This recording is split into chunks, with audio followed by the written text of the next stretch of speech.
Hello,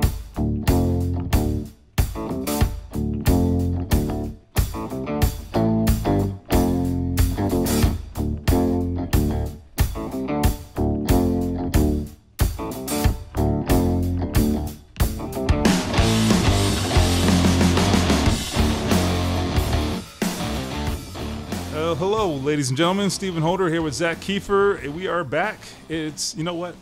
Screw it. This is Chopping Wood.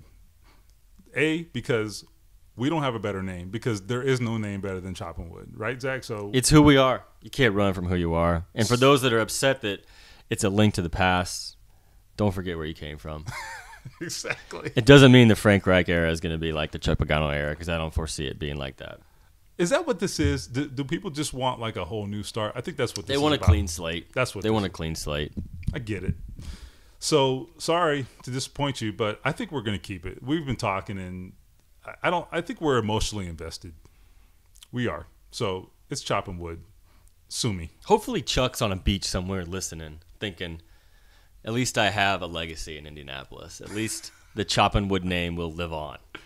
So I probably shouldn't tell this story because it was told to us in confidence, but the best thing I've heard about Chuck Pagano since what happened was that this is a great story, by the way. He went off to Florida right after the season, called his travel agent, and made arrangements, and travel agent says, all right, so when do you want to come back? And he says, no, I want a one-way ticket. I love that. So, like, I'll call you when I'm ready to come home. Good for him. Hell yeah. It was a long fall for him, for us, for the players, for the entire city dealing with that. Good for him. He was in Indianapolis last week. Now, I don't want to speculate and say he was interviewing for jobs or what. I don't know if we've seen the last of Chuck. I imagine he'll pursue some sort of defensive coordinator / secondary role in the future. He might be better suited for that. We'll see. But I don't think we'll see him in the NFL in 2018. That's what I think. I think at minimum he takes the year off and reassesses, and he may decide he's good. He's got family in town.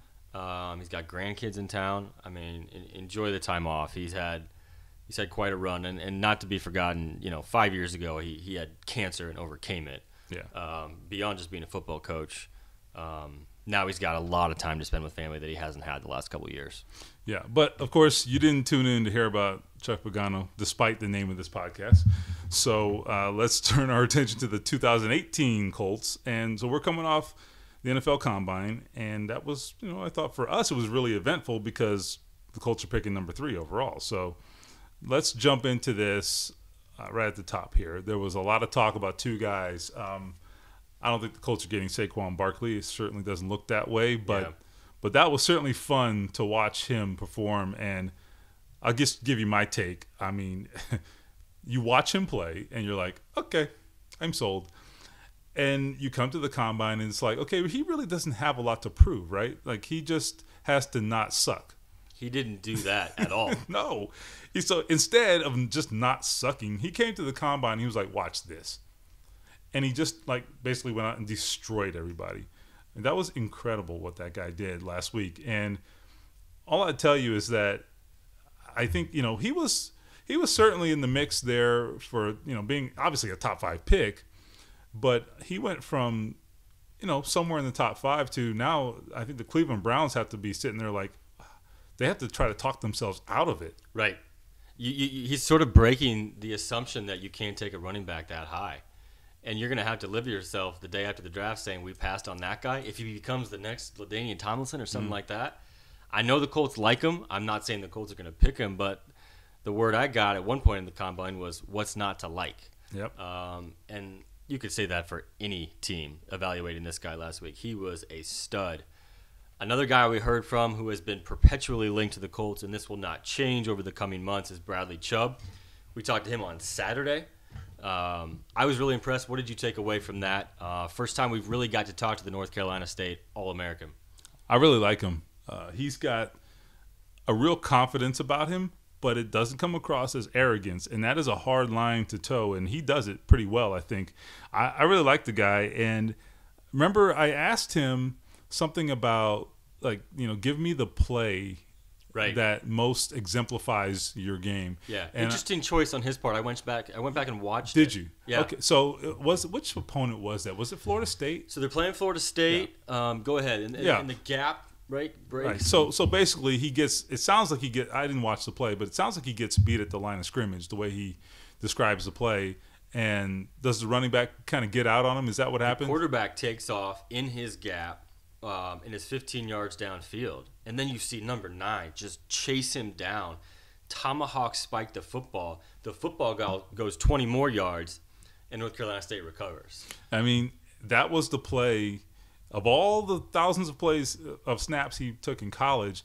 When I asked him which play best kind of describes or exemplifies your game, represents your game, that was the one he chose. And the reason he said that is because he says, I'll never give up on a play. And that should tell you something about a guy's mindset. Now, that doesn't mean he's going to go to the Hall of Fame, but it does tell you how he thinks about football and what his mentality is. And his tape backs that up. This is not just a sack artist. Now, yeah, I mean, that's what he's going to get paid to do, right? I mean, that's how he's going to make his money in this league, and that's why you're going to take him number 3 overall if you have the chance. But he plays the run really well, a lot better than a lot of defensive ends. He's played in the 4-3. The Colts will play next season. He was asked about that, and he said, I can hit the ground running. He can do a lot. He can beat you with power going inside. He can beat you with speed on the outside. I don't think it's that complicated. No. We can debate this for the next 6, 7, 8 weeks. We can throw every scenario out there. If Bradley Chubb is on the board, you go get him, and you get the pass rusher you haven't had for 5 or 6 years. At minimum, yeah. So I realize this is a stupid conversation because this won't happen, but there has been a lot of debate on social media, online, wherever, even probably among ourselves. What if Saquon Barkley falls to the Colts, right? And nice Chubb is there as well. Prize. Right, but so let's say they're both there. Now, I get that this is probably hypothetical, and this is just really like, barroom conversation at this point. But if they both fall to them and they're both there, then it becomes a question, right? And I think so. How do you decide that, right? This is somewhat interesting to do. Let's exercise. How do you determine who to pick? You could use any number of measuring sticks, right? You could say, okay, well, this guy is just a better player today, or you could say this, which is interesting to me: whose upside is higher? And I don't know who will have more impact for your football team. That is a really hard question. I really don't know. The other thing that's been posed, and this is something that I think you have to take into consideration too, who will have more longevity? And the pass rusher over a running back, I think obviously you take the pass rusher. Right. Probably probably 9 times out of 10, just because of the brutality of the running back position. But I don't know, man. In terms of who has more impact, Barkley is a home run threat. And I don't know. I mean, if a guy gives you a couple of huge plays per game as a edge defender, what is that worth versus a guy who has the ball in his hand 20 times a game, right? Man, it's a tough call. I did some math, and I added up the players who finished in the top 3 in the league in sacks the last 5 years. So that's 15 players over 5 years. Going back to Robert Mathis in 2013 when he had 19.5, 11 of the 15 did it on the team they were drafted by. So this goes back to Chris Ballard's point last week. You don't let those guys out of the building. They're hard to find. You cannot manufacture a pass rush. You have to draft an elite pass rusher. The Colts haven't had one. That story's been written. Then again, you think about 5 great years with Saquon Barkley, 6 great years maybe. Man, that would make Andrew Luck's life better. It would make T.Y. Hilton's life better. It would make Jack Doyle's life better. I don't think it's a problem they're going to have because I don't see the Browns and the Giants passing on quarterbacks. You can say all you want about Eli Manning and they're all in on with him. Dude's 37, man. He's not going to play much longer. The Browns need a quarterback, and if the Browns pass on a quarterback at 1, thinking they can get one at 4, that could burn them badly because if the Colts have every quarterback on the board at their pick number 3, think about how much teams are going to be throwing at them in a trade scenario. Well, okay, that was something I was going to get to. And then all of a sudden the Browns lose their quarterback they wanted if they wanted Sam Darnold. Yep. Yeah, that was something I was going to get to. So here's a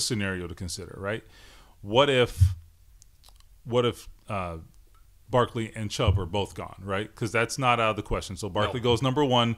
Chubb could go to New York because, you're talking about a team that's had great success, right? He was getting Lawrence Taylor questions. He was getting Lawrence Taylor questions on Saturday. Right. So Lawrence Taylor. So the Giants media is already considering that prospect because that is a possibility for them. I mean, they have a general manager who's a big believer in that, and they, as a franchise, that's been one of the bedrocks of that franchise for 2 Super Bowls. Years, right? 2 Super Bowls in the last decade because of their pass rush. Okay, so let's consider that possibility. A lot of you have been asking us this. What happens if Barkley and Chubb are both gone? Do you take Nelson at number 3? Oh, my God, we can't take a guard at number 3. And you know what? I would hate that too. I really don't love that. So here's the good news. This is hypothetical, but this is an educated guess on my part.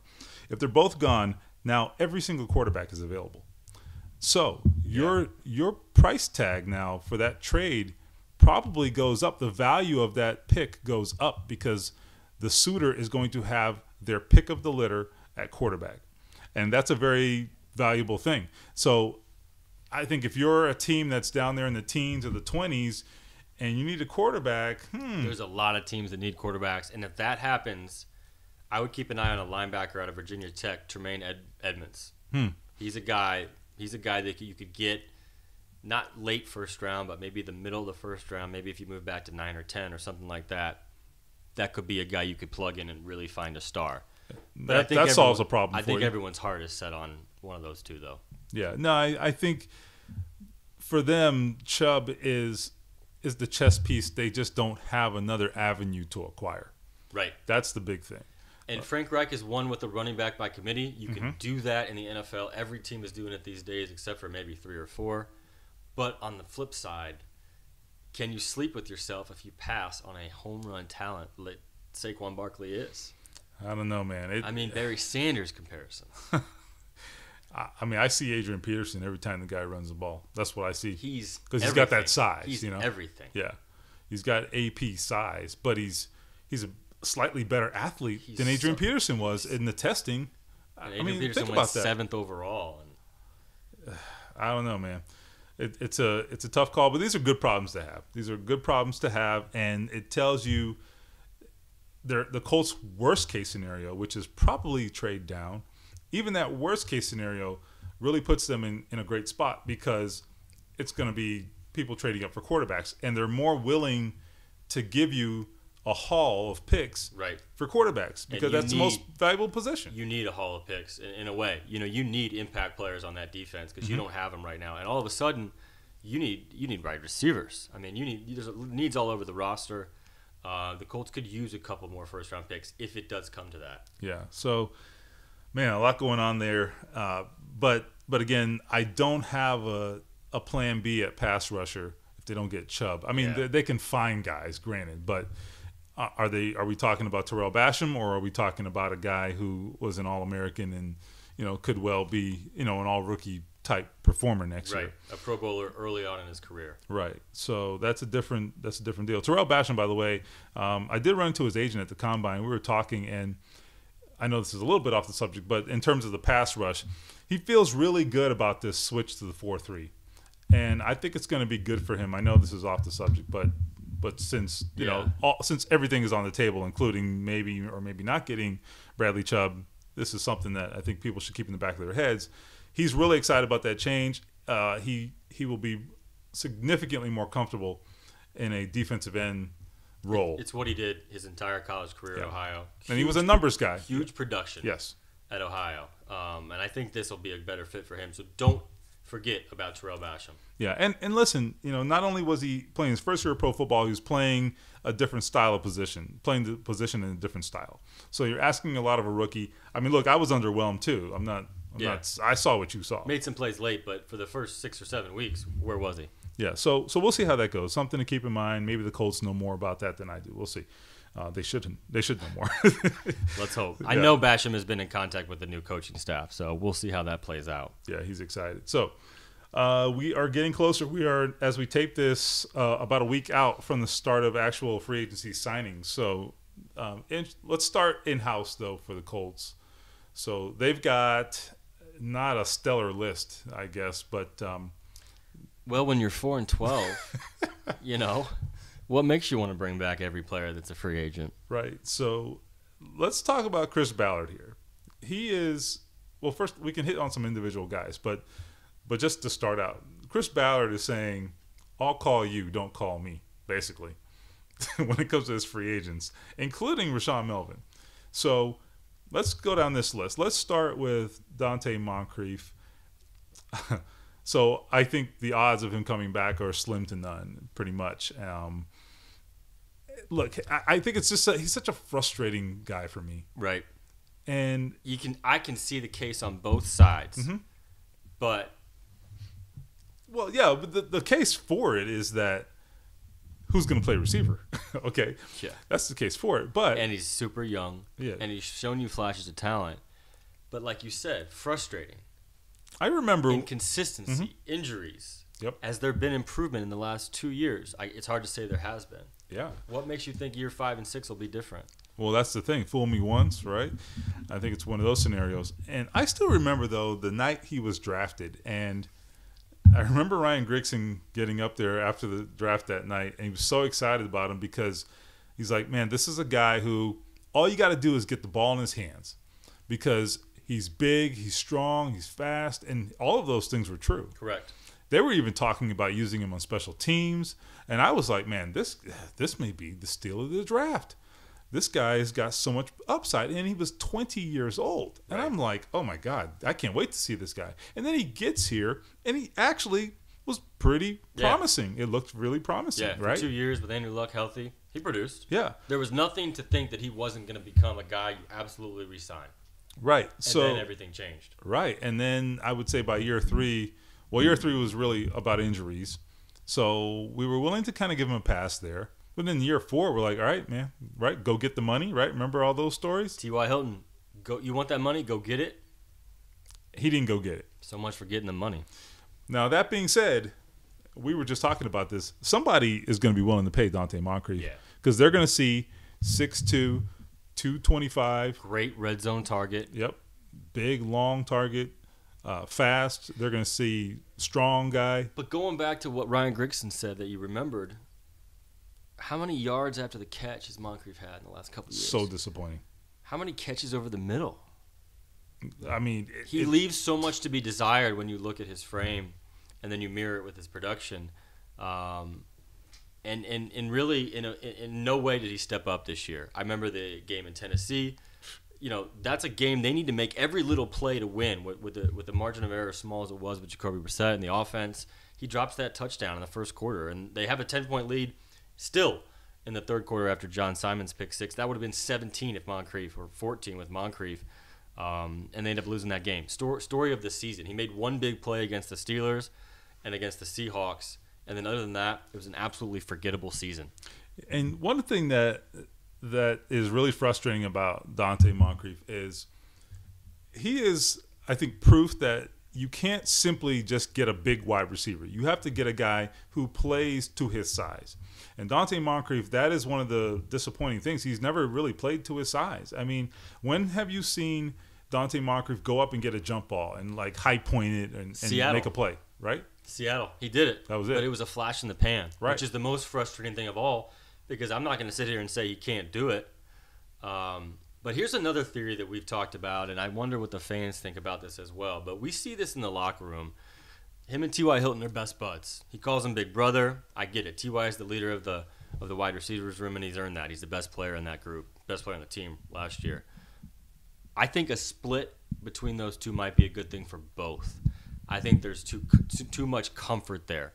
Yep. I think Moncrief was completely happy being the number 2, even though Kamar Aiken supplanted him on the depth chart at one point this season. Didn't seem to bother him. I don't think T.Y. Hilton has ever been threatened by Dante Moncrief in any way. Yep. And I think if you let Moncrief walk and you bring in another top receiver, I'm not saying T.Y. is not going to be number 1. I totally expect him to be.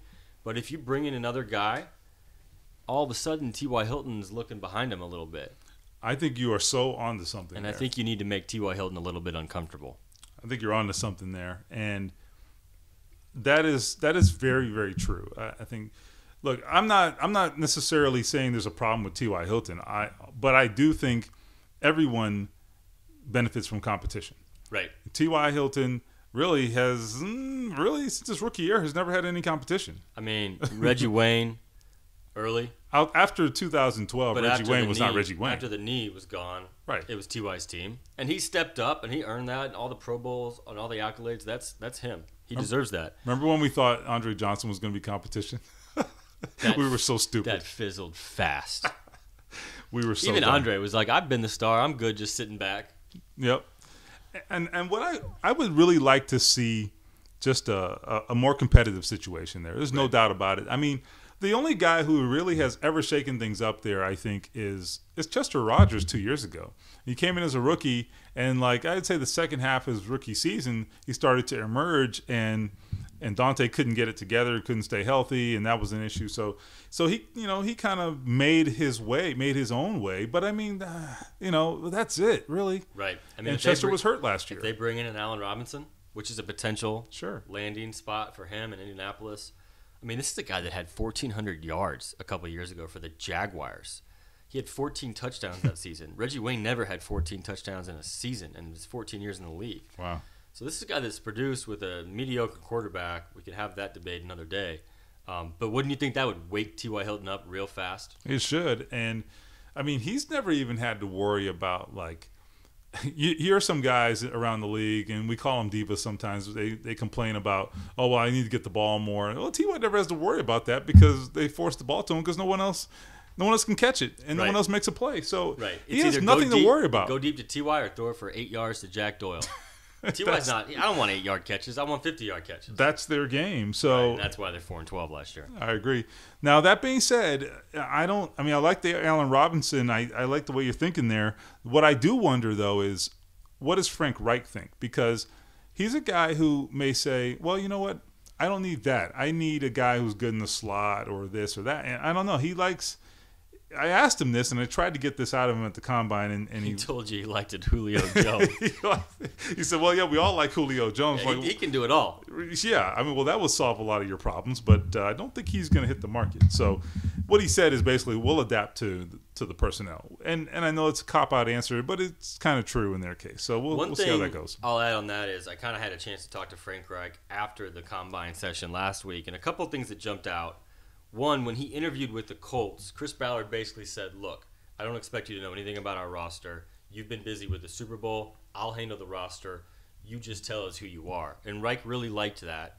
They have had a chance to catch up since, and when they got the staff together, they told us they had this 3-hour meeting basically where the staff said, this is the prototype at every position. This is what we want. And Reich cautioned, he said, look, it's going to take some time. It's going to take some time. You got to stack drafts on top of each other to get those guys that you want. But that's a good point you make. What kind of receiver do you want? He just wanted Philly with a collection of guys, no real stars, until Nick Foles just became a star. But that's interesting to think about. I'm really intrigued to see what they do at receiver because they don't have anybody besides Chester Rogers and T.Y. Hilton right now. And you have to address that in a big way. Yeah, it's easy to say, well, we can just kind of, adapt to the personnel. And that's true. Every coach has to do that. But at the same time, you need a playmaker. What personnel? Exactly. You need playmakers, man. Yeah. And there is such Every coach will tell you players win games. Right. There's such a void of true playmakers. Right now in this offense, it's T.Y. Hilton and Andrew Luck 2 years ago. Right. That's what their playmakers are, okay? Someone asked me yesterday if Andrew Luck's an urban legend, and I was like, yeah, I know a guy who saw him play football once. That's where we're at. I heard about him from my forefathers. So let's move on to Rashaan Melvin, who this is so interesting to me. So I talked about Chris Ballard taking the approach of I'll call you, don't call me.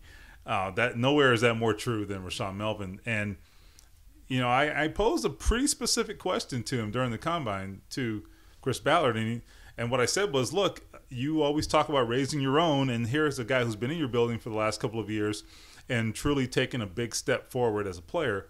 So is he one of those guys that you include in that way of thinking? And he made a very clear distinction. He was not talking about Rashaan Melvin. So it doesn't mean he won't be back, but what he said is, they are going to let that play out. Now, that's an exact quote. Yes. We'll let that play out. You and I have a pretty good idea of why this is happening and why they're taking that approach. What is your takeaway? Rashaan Melvin wants number one cornerback dollars. Yes. He wants the moon. He believes he deserves that. I think he's played for 6 teams in 5 years. He's never had a chance to, 1, stay healthy, and 2, get paid. He wants to get paid. Yeah. He's going to get paid if he has his way. And I think the Colts have drawn a line in the sand. Chris Ballard has talked about this endlessly since he took the job last year. We will draw our line, and we will stick with it, and we will not go over. You saw it last year with Dontari Poe.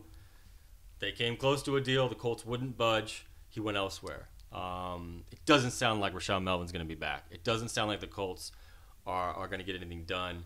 Maybe he goes out there and sees what's out there, and I think he'll get paid somewhere. Well, that's what it's going to boil down to. How do other teams see him?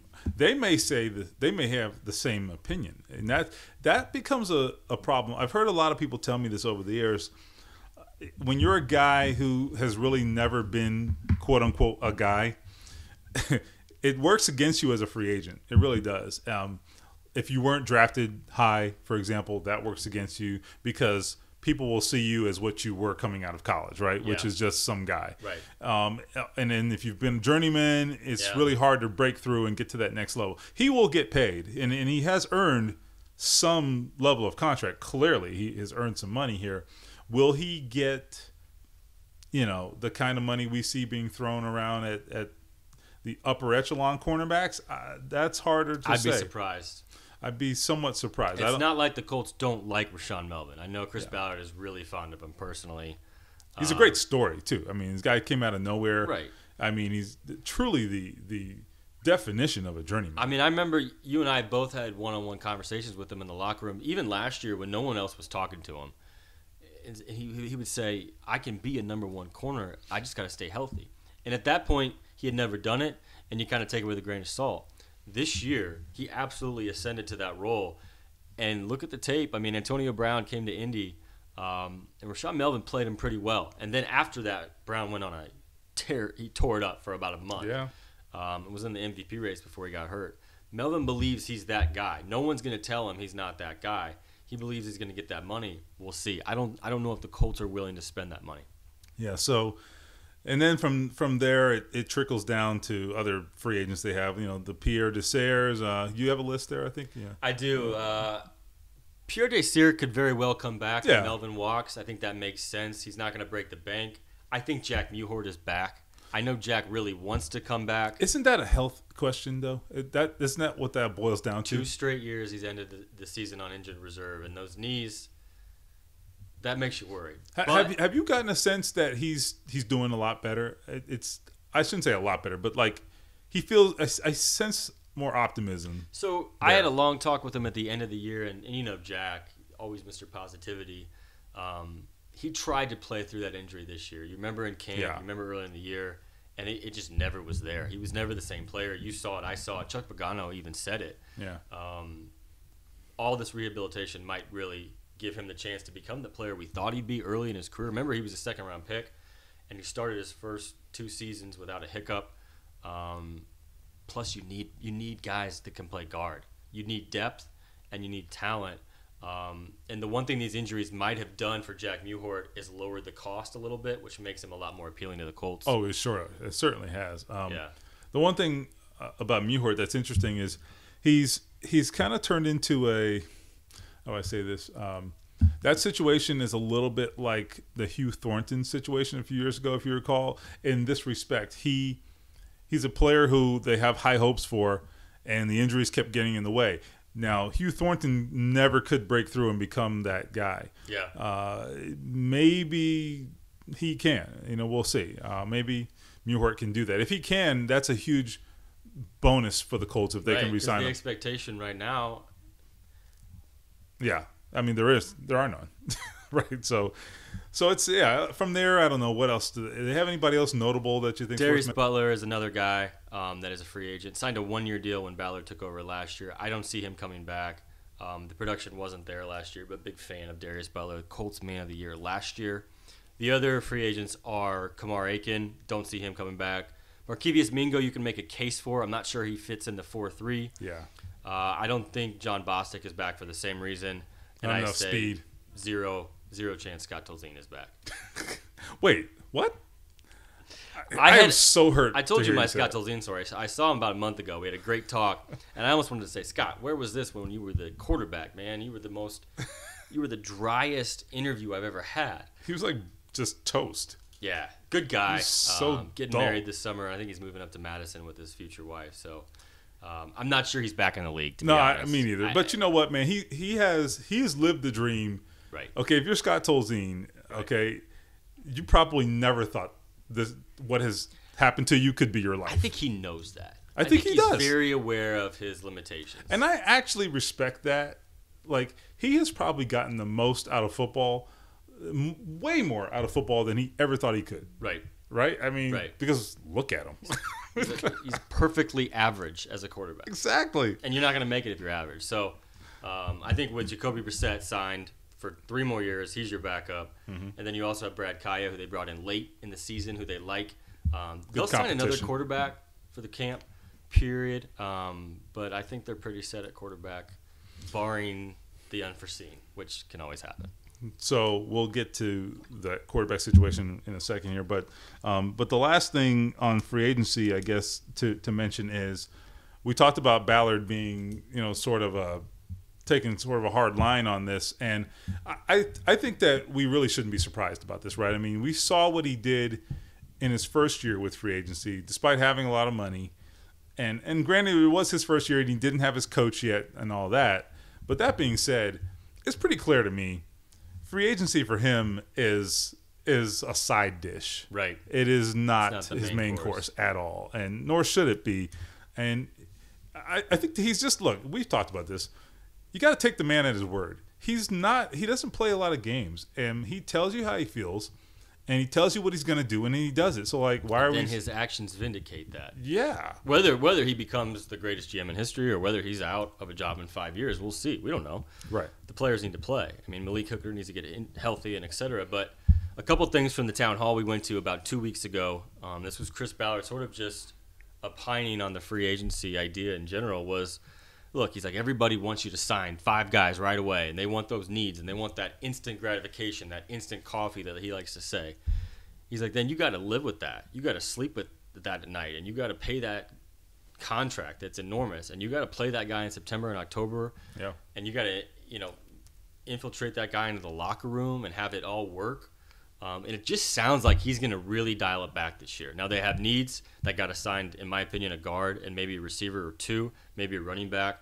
I don't see them completely remaking the defense like they did last year, signing 12 to 15 new guys. Yeah, I think they do jump out and sign at least one big contract type of guy. Maybe it is an offensive lineman. There's a couple of those. But he's going to be picky. He's going to be selective, and that's who he is. And you know what?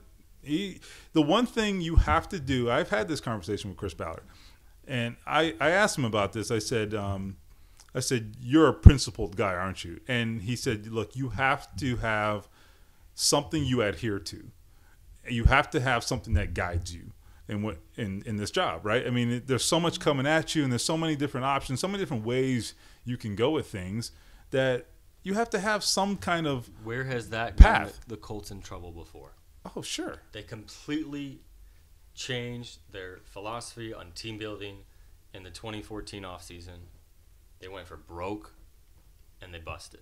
Yep. So Jim Irsay didn't get his 2 Super Bowls that he wanted either. So it didn't get him anywhere. In fact, got him further away from the Super Bowl. So yeah. So they've got work to do. I think, as you said, talked about remaking the defense last year. Well, this year I think they have to remake that offense a little bit. They need some juice, and they've got to address that offensive line. One thing that jumped out on that note was he said in a couple years, I want to go to games and see the jerseys of guys that are homegrown. And he mentioned his 3 young cornerbacks. He mentioned Malik Hooker, who's a safety, and then he mentioned Quincy Wilson. You got to play Quincy Wilson for people to buy his jersey. I think the new coaching staff will address that. And he mentioned Nate Hairston. Yeah. And right now, you're not going to see guys going out there to buy Marcus Hunt jerseys or John Hankins jerseys. Yeah, he's the right. Homegrown talent is what he wants to build this team on, which means you probably may not see a huge uptick in wins next year, barring what Andrew Luck does. This is going to take some time, but if you build it the right way, it's obviously much more sustainable, and it won't blow up in your face like it did a couple years ago. Well, people in Indianapolis understand this, okay? Because go back to the previous generation of Colts, okay? Right. Every jersey you have in your closet, ladies and gentlemen, is some guy that Colts drafted. It was a laughing stock when free agency came around because Mike Chappell, the former beat writer for the Colts, would just write, well, the free agency is going to come and go, and Bill Polian's not going to do a thing. They never made any moves because they didn't need to because everything was done through the draft. And I think Chris Ballard wants to get to that. His team's not there yet. That takes time because that does take multiple drafts. The word he used was supplement. Yes. But they're still early enough in the process where they have to go to free agency to an extent because they don't have enough in the building currently. So right. And they have needs, period, that need to be addressed. They don't have enough receivers right now to play a game. Right. So our favorite topic, Andrew Luck, he's a quarterback. He used to play for the Colts. So there's not much of an update. How many times were you asked about Andrew Luck last week at the Combine? Oh, my God. Every reporter from everywhere was, what do you know about Andrew Luck? This is my favorite question. I've gotten this many times. So who screwed up? Like, well, what do you mean? No one screwed up. Like, things happen, man. It's like, I don't even know how to answer that question. Like, no, nothing, no one screwed up. Just like they, he started practicing, his arm started hurting, they went back to the drawing board, man. I don't know. So, yeah, there really is no easy answer, right? It's just not that simple. It's not like, oh, okay, well, the doctor screwed up, or the therapist screwed up, or the trainer. There's none of that. Please don't buy the conspiracy theory that the Colts knew all along he wasn't going to play and they were pumping this to sell tickets. You're smarter than that. He was going to return. That was the plan. That was the expectation inside the building. Weeks, 2, 3, 4, 5, 6, something along those lines. Andrew believed it. The team believed it. It didn't happen. His arm didn't cooperate. Yeah. So the only takeaway from the Combine here, I think this is interesting. Look, when they're picking number 3 and it's a quarterback-heavy draft, if you're worried about your quarterback, then you'd be looking at quarterbacks. Well, for what it's worth, it doesn't look like the Colts were doing that. From what I heard from inside the building, they didn't have any official interviews with any of these quarterbacks. They don't really seem to be hot on any of them. That doesn't preclude them from coming back and arranging a visit later with those guys. You can have, I believe, 30 prospects come in and do a visit at your facility leading up to the draft. And those are going to be guys that you are really considering drafting because you're going to bring them in and they're going to spend 24 hours with you.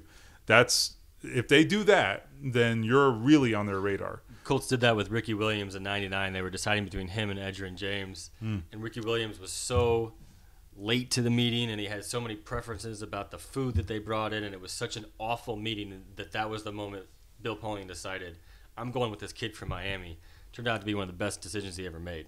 Yeah, and he may go to the Hall of Fame soon, in fact. So that, again, it doesn't preclude them from doing that, but I mean, to not even have one official visit with any of these quarterbacks, and granted, these official visits are not very thorough, and you can't get a lot out of them, but they are actually organized through the Combine organizers. You have to put in the request, and it has to be scheduled. It's an official process, right? They met with Bradley Chubb, for example, on Saturday night. And look, you can believe you can listen to all the words we have to say, and you can listen to all the things the Colts have to say, but these are actions. That the fact that they did not formally meet with any quarterbacks leads you to believe that they believe 12 will be under center. This is not just what they're saying. It's not just window dressing. This is what they're doing. This is how they're moving forward with their football team. Right. So it's not a promise. I'm just giving you, another crumb. There will be no promises. We're just giving you another crumb among many other crumbs. But those crumbs do all point in a good direction. But again, I'm at the point like you are as well, Zach. Show me, don't tell me. So we'll see. Look, the one thing we also learned during the Combine is that Andrew Luck will be in town for OTAs. Really, they actually get going here in, 6 weeks or something? No, 7 weeks, I think. 3 weeks. Oh, what am I talking about? You're right. So new coach means you can start earlier. So April 2nd is the first week they can actually meet the 2018 Colts. We don't even know what they're going to look like, and there will be moves they make beyond that day. Andrew Luck will be in the building. Now, that doesn't mean he's going to be throwing. That doesn't mean – Yes, correct. We don't know the extent of his what he's going to be doing at that point. But the fact that he's going to be back in town with the team is good on two fronts. One, you got a new coaching staff. You want the head coach to be – the quarterback to be all in with the head coach.